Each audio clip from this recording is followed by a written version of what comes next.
வணக்கம். இந்திய நேரப்படி காலை 8:30 மணி செய்திகள். முதலில் தலைப்பு செய்திகளை காணலாம். எந்த ஒரு தலைவரின் வற்புறுத்தலாலும் ஆபரேஷன் சிந்தூர் நடவடிக்கையை இந்தியா நிறுத்தவில்லை என பிரதமர் பேச்சு. தனது வேண்டுகோளை ஏற்றுதான் இந்தியாவும் பாகிஸ்தானும் சண்டையை நிறுத்தியதாக ட்ரம்ப் மீண்டும் பேட்டி. ஸ்டாலின் தலைமையிலான திமுக ஆட்சியில் ஆணவ கொலைகள் அதிகமாக நடைபெறுவதாக எடப்பாடி பழனிசாமி குற்றச்சாட்டு. கவின்குமார் குடும்பத்திற்கு நீதி கிடைக்கவும் தவறு செய்தோர் மீது கடும் நடவடிக்கை எடுக்கவும் வலியுறுத்தல். ஊர்ப்புற தேநீர் கடைகளுக்கு உரிம கட்டணம் விதித்துள்ளதற்கு பாஜக தலைவர் நயினார் நாகேந்திரன் கண்டனம். உரிம கட்டண உயர்வை திரும்ப பெறாவிட்டால் போராட்டம் நடத்தப்படும் என்றும் அறிவிப்பு.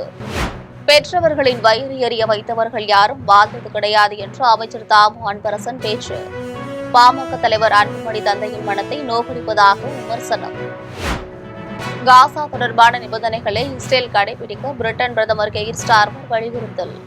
நிபந்தனைகளை நிறைவேற்றாவிட்டால் பாலஸ்தீன நாட்டை அங்கீகரிக்க வேண்டியிருக்கும் என்றும் எச்சரிக்கை. இனி விரிவான செய்திகளை காணலாம். எந்த ஒரு தலைவரின் வற்புறுத்தலாலும் பாகிஸ்தான் மீதான ஆபரேஷன் சிந்தூர் நடவடிக்கையை இந்தியா நிறுத்தவில்லை என்று பிரதமர் நரேந்திர மோடி மக்களவையில் கூறியுள்ள நிலையில் தனது வேண்டுகோளை ஏற்றுக்கொண்டே இந்தியாவும் பாகிஸ்தானும் போரை நிறுத்திக் கொண்டதாக அமெரிக்க அதிபர் டொனால்டு ட்ரம்ப் மீண்டும் கூறியுள்ளார். நாடாளுமன்றத்தின் மக்களவையில் ஆபரேஷன் சிந்தூர் நடவடிக்கை பற்றி உறுப்பினர்களின் விவாதம் நடைபெற்றது. இந்த விவாதத்திற்கு பதிலளித்து பேசிய பிரதமர் மோடி, பாகிஸ்தானுடனான பிரச்சினையில் மூன்றாம் நாட்டின் தலையீட்டை இந்தியா உறுதியாக நிராகரித்து விட்டதாக தெரிவித்தார். அதேபோல் அணுவாயு மிரட்டலுக்கு இந்தியா அஞ்சவில்லை என்றும் குறிப்பிட்டுள்ளார். இந்நிலையில் அமெரிக்க அதிபர் டொனால்டு ட்ரம்ப் செய்தி நிறுவனத்திற்கு அளித்துள்ள பேட்டியில், இந்தியா தனது நட்பு நாடு என்றும் தன்னுடைய வேண்டுகோளை ஏற்றுக்கொண்டே இந்தியாவும் பாகிஸ்தானும் சண்டையை நிறுத்திக் கொண்டதாகவும் தெரிவித்துள்ளார். ஸ்டாலின் தலைமையிலான திமுக ஆட்சியில் ஆணவ படுகொலைகள் அதிகமாக நடைபெறுவதாகவும் சாதி மோதல்களும் தொடர்ந்து நடைபெற்று வருவதாகவும் அதிமுக பொதுச் செயலாளர் எடப்பாடி பழனிசாமி தெரிவித்துள்ளார். அவர் வெளியிட்டுள்ள அறிக்கையில், தூத்துக்குடி மாவட்டம் ஆறுமுகமங்கலத்தை சேர்ந்த கவின்குமார் என்ற பெண் பொறியாளர் மாற்று சாதி பெண்ணை காதலித்ததற்காக கொல்லப்பட்டார் என்ற செய்தி கேட்டு வருத்தமுற்றதாக தெரிவித்துள்ளார். இதனால் அந்த பகுதியில் பெரும் பதற்றமான சூழ்நிலை நிலவி வருவதாகவும் தமிழக காவல்துறை ஒருதலை பட்சமாக நடந்து கொள்வதாகவும் கூறி திமுக அரசுக்கு கண்டனம் தெரிவித்துள்ளார். பாதிக்கப்பட்ட குடும்பத்திற்கு உடனடியாக நீதி கிடைத்திடவும் தவறு செய்தவர்கள் மீது கடுமையான சட்ட நடவடிக்கை எடுக்க வேண்டும் என்றும் எடப்பாடி பழனிசாமி வலியுறுத்தியுள்ளார். ஊராட்சிகளில் உள்ள தேநீர் கடைகளுக்கும் சிற்றுண்டி கடைகளுக்கும் 500 ரூபாய் முதல் 7,000 ரூபாய் வரை உரிம கட்டணம் நிர்ணயித்திருப்பதற்கு தமிழக பாஜக தலைவர் நயினார் நாகேந்திரன் கண்டனம் தெரிவித்துள்ளார். அவர் விடுத்துள்ள அறிக்கையில், ஊர்ப்புறங்களில் இயங்கி வருகின்ற தேநீர் கடைகளின் மாத வருமானம் மிக குறைந்த அளவில்தான் இருக்கும் என்றும் அதில் பெரும் பங்கை உரிம கட்டணம் என்ற பெயரில் பறிப்பது உழைக்கும் வர்க்கத்தின் மீது நிகழ்த்தப்படும் வன்முறை என்று குறிப்பிட்டுள்ளார். விலைவாசி உயர்வு, மின் கட்டண உயர்வு, குடிநீர் கட்டண உயர்வு, பால் விலை உயர்வு என தள்ளாடும் சிற்றுண்டி கடைகளை மொத்தமாக இழுத்து மூட திமுக அரசு முடிவு செய்துவிட்டதா என்று விடுவியுள்ளார். இந்த உரிம கட்டண உயர்வை திரும்ப பெற வேண்டும் என்றும், இல்லாவிட்டால் பாஜக சார்பில் போராட்டம் நடத்தப்படும் என்றும் நயினார் நாகேந்திரன் தெரிவித்துள்ளார். பெற்றவர்களின் வயிறு எரிய வைத்தவர்கள் யாரும் வாழ்ந்தது கிடையாது என்று பாமக தலைவர் அன்புமணியை அமைச்சர் தாமு அன்பரசன் மறைமுகமாக விமர்சனம் செய்துள்ளார். காஞ்சிபுரம் மாவட்டம் மாங்காடு நகராட்சி பரணிப்புத்தூரில் உங்களுடன் ஸ்டாலின் திட்ட முகாம் நடைபெற்றது. இதில் அமைச்சர் தாமு அன்பரசன், மாவட்ட ஆட்சியர் கலைச்செல்வி ஆகியோர் கலந்து கொண்டு குத்துவிளக்கேற்றி முகாமினை தொடங்கி வைத்தனர். பொதுமக்கள் அளித்த மனுக்களை பெற்றுக் கொண்டு ஆய்வு செய்தனர். அப்போது பேசிய அமைச்சர் அன்பரசன், ராமதாஸின் மனம் நோகும் அளவுக்கு அவர் மகன் அன்புமணி நடந்து கொண்டிருப்பதாக தெரிவித்தார். அப்பாவை நம்பாமல் ஓட்டு கேட்கும் கருவியை அன்புமணி வைத்துள்ளதாக குற்றம் சாட்டிய அவர், அப்பா வயிறு எரிய வைத்தவர்கள் யாரும் வாழ்ந்தது கிடையாது என தெரிவித்தார். காசா தொடர்பான நிபந்தனைகளை இஸ்ரேல் கடைபிடிக்காவிட்டால் பாலஸ்தீன நாட்டை அங்கீகரிக்க வேண்டியிருக்கும் என்று பிரிட்டன் பிரதமர் கெய்ர் ஸ்டார்மர் தெரிவித்துள்ளார். காசா மக்களின் இன்னலை தீர்க்க இஸ்ரேல், பாலஸ்தீனம் என இரு நாடுகளாக பிரிப்பதே தீர்வாக இருக்கும் என்று பிரிட்டன் பிரதமர் கெய்ர் ஸ்டார்மர் குறிப்பிட்டுள்ளார். இந்த தீர்வு வழங்கப்படும் வரை நீடித்த அமைதி நிலவும் வகையில் போர் நிறுத்தத்திற்கு இஸ்ரேல் உடன்பட வேண்டும் என்றும் அவர் வலியுறுத்தினார். காசா மக்களுக்கு உணவுப் பொருட்களையும் உதவிப் பொருட்களையும் வழங்கிய ஐக்கிய நாடுகள் அவையின் அலுவலர்களை இஸ்ரேல் அனுமதிக்க வேண்டும் என்றும் அவர் குறிப்பிட்டுள்ளார். காசா மக்களின் இன்னலை தீர்க்கும் இந்த நிபந்தனைகளை இஸ்ரேல் நிறைவேற்றாவிட்டால் செப்டம்பரில் பாலஸ்தீன நாட்டை பிரிட்டன் அங்கீகரிக்கும் என்றும் அவர் குறிப்பிட்டார். பாலஸ்தீன நாட்டை அங்கீகரிப்பதாக பிரான்ஸ் ஏற்கனவே அறிவித்துள்ளது என்பது குறிப்பிடத்தக்கது. தஞ்சாவூர் மாவட்டத்தில் 2வது நாளாக வேலைநிறுத்த போராட்டத்தில் ஈடுபட்டுள்ளனர். புதுக்கோட்டை சாலையில் 2வது நாளாக வேலைநிறுத்த போராட்டம் நடைபெற்றது. இப்போராட்டத்தில் லாரி மற்றும் டாரஸ் லாரிகளுக்கு கடந்த 2 ஆண்டுகளாக வழங்கப்படாமல் உள்ள வாடகை நிலுவைத் தொகையை உடனடியாக வழங்க வேண்டும். மேலும் ஆண்டுக்கு 10% வாடகை உயர்த்த வேண்டும். தமிழக அரசு நிர்ணயித்துள்ள லாரி வாடகை ரூ. 598 வழங்காமல் ஒப்பந்தக்காரர்கள் வெறும் ரூ. 320 மட்டுமே வழங்கி பல கோடி ரூபாய் முறைகேடு நடத்தியுள்ளனர். எனவே இதுகுறித்து உரிய விசாரணை எடுக்க கோரிக்கைகளை வலியுறுத்தி டாரஸ் லாரி உரிமையாளர்கள் 2வது நாளாக வேலைநிறுத்த போராட்டத்தில் ஈடுபட்டனர். இந்நிலையில் அரசாங்கம் இன்சூரன்ஸ், ஆர்சி புத்தகம் இல்லாத லாரிகளுக்கு நெல் கொள்முதல் செய்ய அனுமதி வழங்கியுள்ளனர். இதனை டாரஸ் லாரி உரிமையாளர்கள் வழிமறித்து போராட்டம் நடத்தியதால் சிறிது நேரம் போக்குவரத்து பாதிக்கப்பட்டுள்ளது.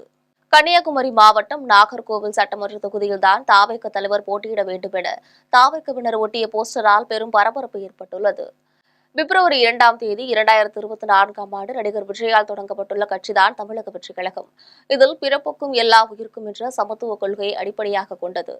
மேலும் 2026ஆம் ஆண்டு தமிழ்நாடு சட்டமன்ற தேர்தலில் வெற்றி பெற்று அரசியல் மாற்றத்தை உருவாக்குவதே இதன் லட்சியமாகும்.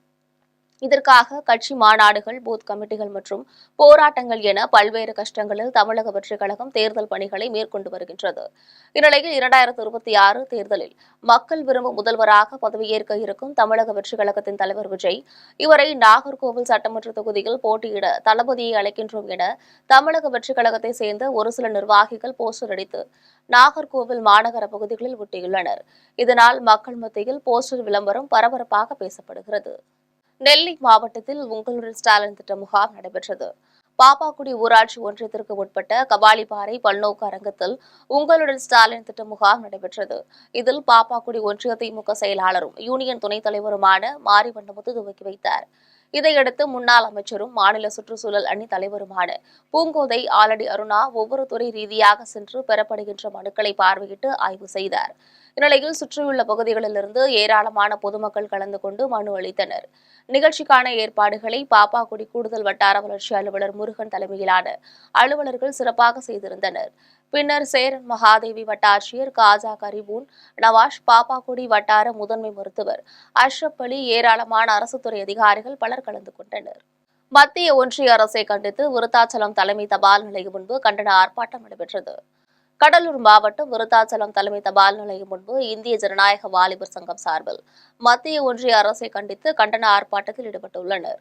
இந்த ஆர்ப்பாட்டம் விருத்தாச்சலம் ஒன்றிய செயலாளர் பரமசிவம் தலைமையில் நடைபெற்றது. இதில் கீழடியை பாதுகாப்போம், வளமுடன் வரலாறு என்று தமிழனே வரலாற்றை மாற்ற துடிக்கும் வஞ்சக மோடி அரசை கண்டித்து கண்டன ஆர்ப்பாட்டம் நடத்தினர். இதையடுத்து அமர்நாத் ராமகிருஷ்ணனின் கீழடி அகழாய்வு அறிக்கையை திருத்தமின்றி உடனடியாக வெளியீடு என வலியுறுத்தி கண்டன கோஷங்கள் எழுப்பினர். இந்த ஆர்ப்பாட்டத்தில் மாவட்ட தலைவர் சின்னத்தம்பி, மாவட்ட செயலாளர் வினோத்குமார், மாவட்ட பொருளாளர் சதீஷ்குமார், மாவட்ட குழு உறுப்பினர்கள் சந்தோஷ்குமார், ஆனந்த், ஹரிபாபு, இசக்கிமுத்து என பலர் கலந்து கொண்டு ஆர்ப்பாட்டம் செய்தனர். காஞ்சிபுரம் மாவட்டம் கல்கருடனுக்கு கருட பஞ்சமி மகோத்சவ விழா நடைபெற்றது. உத்தரமேரூர் நாரைமேட்டில் பறவைகள் சரணாலயத்தில் அமைந்துள்ள கல்கருடனுக்கு கருட பஞ்சமி மகோத்சவ விழா நடைபெற்றது. இதில் நாகபஞ்சமி நாளில் கருடாழ்வார் வழிபாடு மேற்கொண்டால் நினைத்த காரியங்கள் நிறைவேறும். மேலும் கருட பஞ்சமி என்று கருட வழிபாடும் விஷ்ணு வழிபாடு செய்தால் கனிந்த வாழ்க்கை அமைத்துக் கொடுக்கும். பின்னர் கருடனை போல பலசாலியாகவும் புத்திமானாகவும் வீரனாகவும் மைந்தர்கள் அமைய அன்னையர்கள் கருட பஞ்சமி என்று விரதம் இருக்கின்றனர். மேலும் கருட பஞ்சமியில் இருக்கும் பெண்கள் விரதம் இருந்து கருட பகவானுக்கு சிறப்பு பூஜைகள் செய்து வழிபட்டு வருகின்றனர். இதையடுத்து கருட பகவானுக்கு பூஜை செய்து தேங்காய் உடைத்து வைத்து பழம், வெற்றிலை பாக்குடன் நெய்வேத்தியம் செய்வது மிகுந்த பலனை தரும் என்பது ஐதீகம். இவ்விழாவில் உத்தரமேரூர் மற்றும் அதன் சுற்றியுள்ள பகுதிகளை சேர்ந்த பக்தர்களுக்கு அறுசுவை உணவுகளை வழங்கினார்கள். ஏசி வசதி இல்லாமல் காமராஜர் தூங்க மாட்டார் என பேசிய திமுக நாடாளுமன்ற உறுப்பினர் திரு சிவாவை கண்டித்து சென்னை எழும்பூரில் தமிழ்நாடு சத்திரிய நாடார் இயக்கத்தினர் உண்ணாவிரத போராட்டத்தில் ஈடுபட்டனர். ஏசி வசதி இல்லாமல் காமராஜர் தூங்க மாட்டார் என ஒரு சில தினங்களுக்கு முன்பு திமுக நாடாளுமன்ற உறுப்பினர் திரு சிவா பேசியதை கண்டித்து சென்னை எழும்பூரில் அமைந்துள்ள ராஜரத்னம் ஸ்டேடியத்தின் வெளியில் தமிழ்நாடு சத்திரிய நாடார் இயக்கத்தின் சார்பில் உண்ணாவிரத போராட்டம் நடைபெற்றது. போராட்டத்தை தொடர்ந்து தமிழ்நாடு சத்திரிய நாடார் இயக்கத்தின் நிறுவன தலைவர் சந்திரன் ஜெயபால் செய்தியாளர்களை சந்தித்து பேசினார். அப்போது பள்ளிக்கூடத்திற்கு ஏழை மாணவர்களை அனுப்பாமல் தூங்க மாட்டார் என்பதும், மக்கள் வாழ்வு பெறுவதற்கு தொழிற்சாலைகள் அமைக்காமல் தூங்க மாட்டார் என்பதும் தான் சரித்திரம் என்றும், இதனை திரித்து கூறும் வகையில் திருச்சி சிவா காமராஜரை பற்றி பேசியதற்காக கண்டிக்கின்றோம் என்றும் அவரின் பேச்சிற்கு திமுகவின் தலைமை பொறுப்பேற்று மன்னிப்பு கேட்க வேண்டும் என்றும் நாடார் சமூகம் மட்டுமல்லாமல் அனைத்து சமூக மக்களும் இதைத்தான் கேட்டுக் கொள்கிறார்கள் என்றும் சந்திரன் ஜெயபால் தெரிவித்தார். அந்த காமராஜர் மீது இதே போல ஒரு பழிகள்லாம் சொல்லச்சில கூப்பிட்டு ரெண்டு அரையணும் போல இருக்கு சொன்னவங்க பேரில் இருந்தாலும் நம்முடைய இது அதை மறைக்க வேண்டாம். அதை உண்மையிலே இளைஞர்களை தூண்டிவிட்டால் இளைஞர்கள் மத்தியில் உள்ளே போக முடியாது அந்தளவில் ஒரு சூழ்நிலை. எங்கள் ஊர் பக்கம்லாம் அவர் போக முடியாத ஒரு சூழ்நிலை போய் பார்க்கட்டுமே. ஆக அந்தளவு ஒரு சூழ்நிலையை இன்று சூழ்நிலை உருவாகி கொண்டிருக்கின்றது.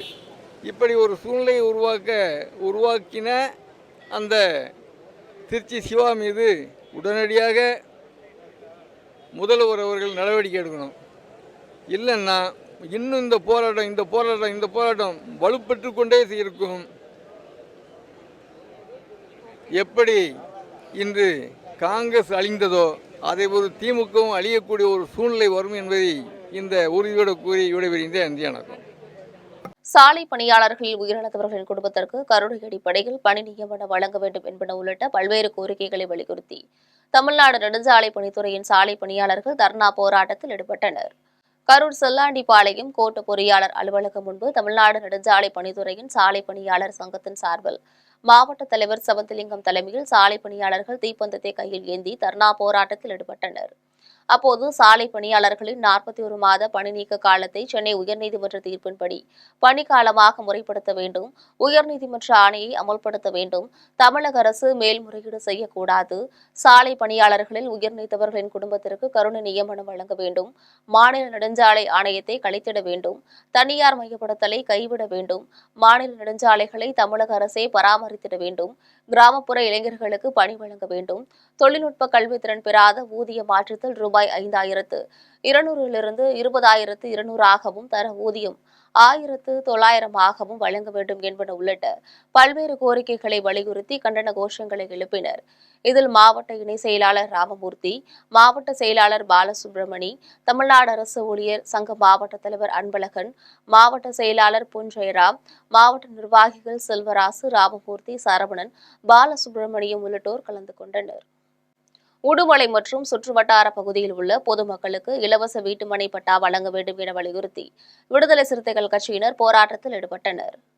உடுமலை மற்றும் சுற்றுவட்டார பகுதியில் உள்ள பொதுமக்களுக்கு குடியிருக்க வீடுகள் இல்லாத நிலையில் கடந்த மாதம் 28ஆம் தேதி உடுமலை வட்டாட்சியரிடம் இலவச வீட்டுமனை பட்டா வழங்கிட வேண்டும் என கோரிக்கை விடுத்து பொதுமக்கள் மனு அளித்தனர். இந்நிலையில் மனுவின் மீது எந்தவித நடவடிக்கையும் எடுக்காததால் ஆத்திரமடைந்த 100க்கும் மேற்பட்ட விடுதலை சிறுத்தைகள் கட்சியினர் விசிகாவின் துப்புரவு பணியாளர்கள் மேம்பாட்டு மைய மாநில துணை செயலாளர் விடுதலை மணி தலைமையில் உடுமலை வட்டாட்சியர் அலுவலகத்தை முற்றுகையிட்டு போராட்டத்தில் ஈடுபட்டனர். அப்போது அரசிற்கு எதிராக கண்டன கோஷங்களை எழுப்பினர். அதன் பின்னர் வட்டாட்சியர் அலுவலக அறையில் சமூக பேச்சுவார்த்தை நடைபெற்றது. அப்போது இலவச வீட்டுமனை பட்டா வழங்க வேண்டும் என வலியுறுத்தினர்.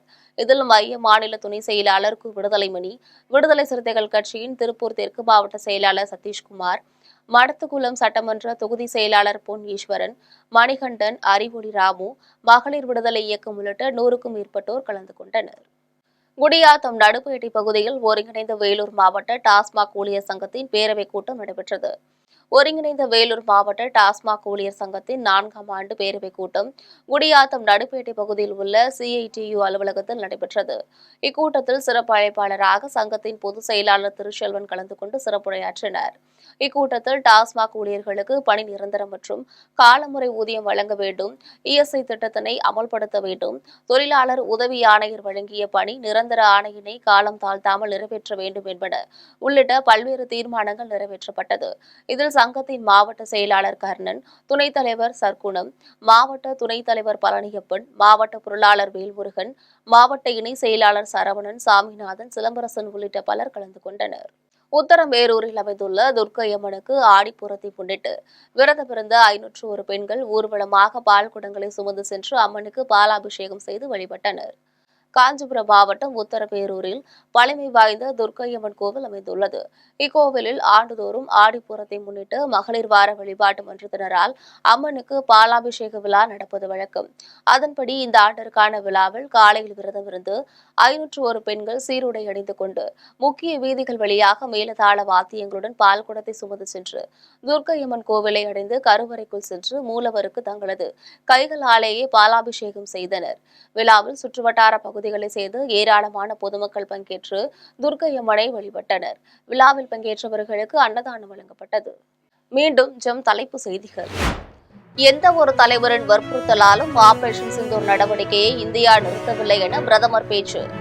தனது வேண்டுகோளை ஏற்றுதான் இந்தியாவும் பாகிஸ்தானும் சண்டையை நிறுத்தியதாக ட்ரம்ப் மீண்டும் பேட்டி. ஸ்டாலின் தலைமையிலான திமுக ஆட்சியில் ஆணவ கொலைகள் அதிகமாக நடைபெறுவதாக எடப்பாடி பழனிசாமி குற்றச்சாட்டு. கவின்குமார் குடும்பத்திற்கு நீதி கிடைக்கவும் தவறு செய்தோர் மீது கடும் நடவடிக்கை எடுக்கவும் வலியுறுத்தல். ஊர்ப்புற தேநீர் கடைகளுக்கு உரிம கட்டணம் விதித்துள்ளதற்கு பாஜக தலைவர் நயினா நாகேந்திரன் கண்டனம். உரிம கட்டண உயர்வை திரும்ப பெறாவிட்டால் போராட்டம் நடத்தப்படும் என்றும் அறிவிப்பு. பெற்றவர்களின் வயிறு எறிய வைத்தவர்கள் யாரும் வாழ்ந்தது கிடையாது என்று அமைச்சர் தாமு அன்பரசன் பேச்சு. பாமக தலைவர் அன்புமணி தந்தையின் மனத்தை நோக்கடிப்பதாக விமர்சனம்.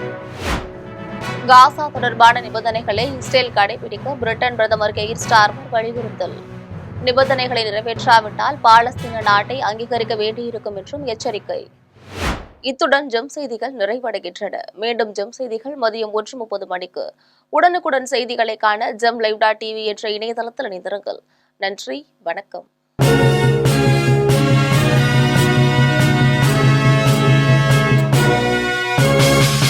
உடனுக்குடன் அப்டேட் தெரிந்து கொள்ள ஜெம் டிவி தமிழ் ஆப்பை இன்ஸ்டால் செய்யவும்.